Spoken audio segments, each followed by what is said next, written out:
நம்ம பூமியோட குட்டி பொக்கிஷம் தான் பனைமரங்கள். பல தலைமுறைகள் வாழ்ற இந்த பனைமரத்தை அழிக்காம இருந்துட்டாலே போதும், அது தன்னைத்தானே பாதுகாத்துக்கும். ஒரு புயல் அடிச்சதுன்னா 1000 தென்னை மரங்கள் சாயும்.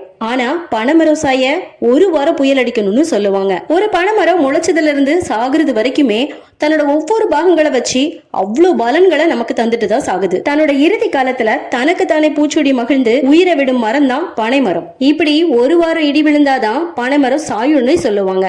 ஆனா இப்போ இடியை விட மோசமா இருக்கிறது மனுஷங்களாகிய நாம தான். நம்ம தமிழனின் தமிழ்நாட்டோட அடையாளம் மட்டும் கிடையாது, மாநில மரமான பனைமரம் இப்போ மரபணு மாற்றத்தினால கார்ப்பரேட் சதிக்கு தள்ளப்பட்டிருக்கு. ஏற்கனவே அழிந்து வரும் இனமான இந்த பனைமரம் இப்போ நாசப்படுத்துபவர்களின் பார்வையில விழுந்து இந்த பனைமர விதைக்கும் விலை கொடுத்து வாங்க வேண்டிய நிலைக்கு நாம தள்ளப்பட்டுட்டோம். என்னதான் ஆச்சு இந்த பனைமரத்துக்கு? இப்ப சந்திக்கிற பிரச்சனை என்ன அப்படிங்கறத பத்தி தான் இந்த வீடியோல நம்ம பார்க்க போறோம். வீடியோக்குள்ள போறதுக்கு முன்னாடி மறக்காம ஹரணி டாக் சப்ஸ்கிரைப் பண்ணி வச்சுக்கோங்க. யாருடைய உதவியுமே இல்லாம இயற்கையாகவே கம்பீரமா வளரக்கூடிய இந்த மரத்தோட ஒவ்வொரு பாகமும் சீசனுக்கு மட்டும் இல்லாம எல்லா காலத்திலயுமே பயனுள்ளதா இருக்குது. நம்ம இந்தியாவுல கிட்டத்தட்ட 9 கோடி பனைமரங்கள் இருக்கு.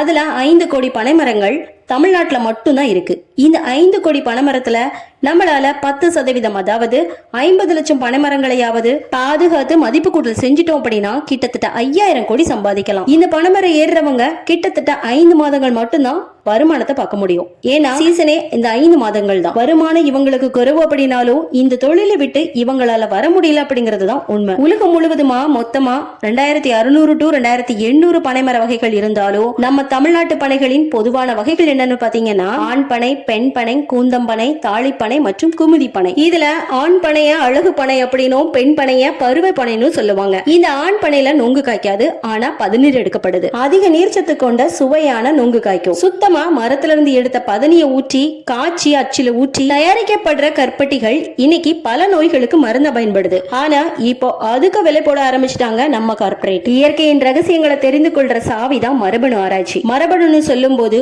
ஒரு உயிரினத்தின் பாரம்பரியங்களை அடுத்தடுத்த தலைமுறைகளுக்கு, அதாவது சந்ததிக்கு அடுத்து மூலக்கூறுன்னு பார்க்கப்படுது. அந்த வகையில தான் பனைமரத்தின் மரபணு எப்படி இருக்கும் அப்படிங்கிற கேள்விக்கு விடையும் கிடைச்சிருக்கு. அதாவது திருநெல்வேலி மனோன்மணியம் சுந்தரனார் பல்கலைக்கழகத்தோட மாணவரான விஜித்குமாரோட ஆராய்ச்சியில 32,000 புரதங்களை உருவாக்கக்கூடிய மரபணுக்கள் இந்த பனைமரத்துல இருக்கு அப்படின்னும் 230 கோடி காரணிகளை கொண்ட ஒரு மிகப்பெரிய மரபணு தொகுப்பா பனைமரம் இருக்குன்னு கண்டுபிடிச்சிருக்காங்க. அதாவது பனங்கிழங்க 2ஆ உடைச்சி பீலில உள்ள டிஷ்யூக்களை எடுத்து அந்த டிஎன்ஏல உள்ள குரோமோசோம்கள் இன்ஃபர்மேஷனை வச்சு எந்த மாதிரியான ஜீன்கள், எந்த மாதிரியான என்சைம்கள், புரோட்டீன் ஃபேமிலிஸ், ஜீன் ஃபேமிலிஸ் எந்த மாதிரி எல்லாம் இருக்கு அப்படின்னு கண்டுபிடிச்சு சொல்லிருக்காங்க. அது மட்டும் இல்லாம இந்த புரதங்கள் தான் பனைமரம் இவ்வளவு பெருசா வளர காரணியா இருக்கு அப்படின்னும் 6000 மரபணு வேலையை கட்டுப்படுத்த தனியா மரபணுக்கள் இருக்கு அப்படின்னு கண்டுபிடிச்சாங்க. இந்த மரத்துக்குள்ளாடி கிட்டத்தட்ட 33,000 மரபணுக்கள் இருக்கு அப்படின்னும் இதுக்குள்ளதான் இந்த புரதங்கள் இருக்கு அப்படின்னும் கண்டுபிடிச்சு சாதனையும் செஞ்சுட்டாங்க. இதுதான் இந்த மரம் எந்த மாதிரி வளரணும், எப்படி காய்க்கணும், நோய் எதிர்ப்பு சக்தி எந்த மாதிரியான இருக்கணும், இந்த மாதிரியான பல இன்ஃபர்மேஷனையும்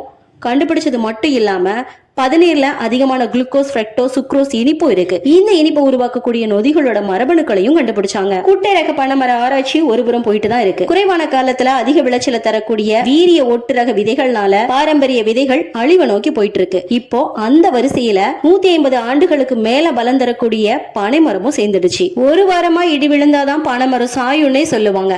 ஆனா இப்போ இடியை விட மோசமா இருக்கிறது மனுஷங்களாகிய நாம தான். முடிஞ்ச வரைக்கும் பனைமரங்களை பாதுகாக்கணும். ஹைபிரிட் பனைமர விதைகள் வர்றதுக்கு முன்னாடி இருக்கிற பனைமர விதைகளை நாம பாதுகாத்துட்டோம் அப்படின்னா பாரம்பரிய விதைகளை பாதுகாக்கிறது மட்டும் இல்லாம இந்த பனை விதைக்கும் விலை கொடுத்து வாங்குற நிலையில இருந்தும் தப்பிக்கலாம். அது மட்டும் இல்லாம குட்டை பனைமர வரவையும் நம்மளால தடுக்க முடியும். நம்ம பூமியோட குட்டி பொக்கிஷமான இந்த பனைமரத்தை பத்தின விழிப்புணர்வு பத்தி நீங்க என்ன நினைக்கிறீங்கன்னு மறக்காம கமெண்ட்ஸ்ல சொல்லுங்க. நொங்கு யாருக்கெல்லாம் பிடிக்குமோ லைக் பண்ணிக்கோங்க. தேங்க்ஸ் ஃபார் வாட்சிங்.